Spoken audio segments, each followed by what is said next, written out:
خوشبختانه هنرمندان در دوامی سال پیوسته به برنامه نبض نواد تشریف می آوردند. آخر چرا تو نامدی در گلشنی وفا؟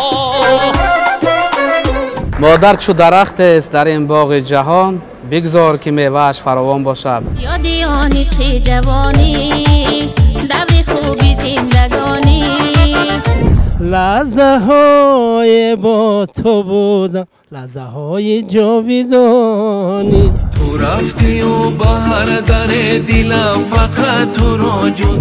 یک چند ترانه در موضوع تاجیکستان عزیز، آبادی وطن و همزمان کوههای سربافلاک این مرزی کوانتمدون اجرا کردیم. به مثل قشنگ نازنینی آورد به یار خون جگر کن. در چشمی من چون سرمه درایی چی می شود؟ بهتر ز صبح شامد،